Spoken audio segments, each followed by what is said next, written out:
बहुत समय पहले की बात है। एक छोटे से गांव में दो गहरे मित्र रहते थे, मोहन और सोहन। दोनों बचपन से साथ खेलते, पढ़ते और हर काम में एक दूसरे का साथ देते थे। उनकी दोस्ती इतनी गहरी थी कि गांव के लोग उनकी मिसाल दिया करते थे।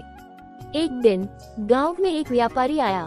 उसने घोषणा की कि वो पहाड़ी के उस पार स्थित दूसरे गांव में जा रहा है और जो कोई भी उसके साथ जाएगा उसे इनाम मिलेगा। मोहन और सोहन ने सोचा कि यह उनके लिए एक अच्छा मौका है और उन्होंने व्यापारी के साथ जाने का फैसला किया।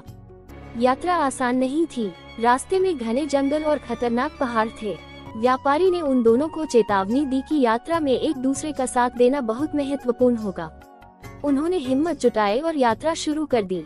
जंगल में चलते हुए अचानक एक बाघ उनके सामने आ गया। मोहन डर के मारे तुरंत पास के एक पेड़ पर चढ़ गया, लेकिन सोहन पेड़ पर चढ़ना नहीं जानता था। सोहन ने जल्दी से जमीन पर लेटकर अपनी सांसें रोक ली, क्योंकि उसने सुना था कि बाघ मृत व्यक्तियों पर हमला नहीं करते। बाघ ने सोहन के पास आकर उसे सूंघा और फिर उसे मृत समझकर वहां से चला गया। जब बाघ चला गया तो मोहन पेड़ से नीचे उतरा और सोहन से मजाक करते हुए बोला, भाई, बाघ तुम्हारे कान में क्या कह रहा था? सोहन ने गंभीर होकर जवाब दिया, बाघ ने मुझे यही कहा कि जो सच्चा साथी होता है वो मुश्किल समय में साथ नहीं छोड़ता। मोहन शर्मिंदा हो गया। उसे अपनी गलती का एहसास हुआ कि उसने मुश्किल समय में अपने मित्र का साथ छोड़ दिया था। उसने सोहन से माफी मांगी और वादा किया कि वो कभी भी ऐसी गलती नहीं करेगा। सोहन ने उसे माफ कर दिया, लेकिन उसके दिल में मोहन के प्रति पहले जैसा विश्वास नहीं रहा।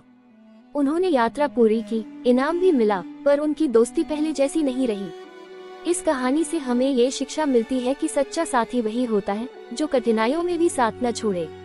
मित्रता में विश्वास और निस्वार्थता ही सबसे महत्वपूर्ण होते हैं। जब हम अपने साथी का साथ छोड़ देते हैं तो केवल उसे ही नहीं बल्कि अपनी आत्मा को भी चोट पहुंचाते हैं। सच्चा मित्र वही है जो हर परिस्थिति में आपके साथ खड़ा हो, चाहे वो कितनी भी कठिन क्यों न हो।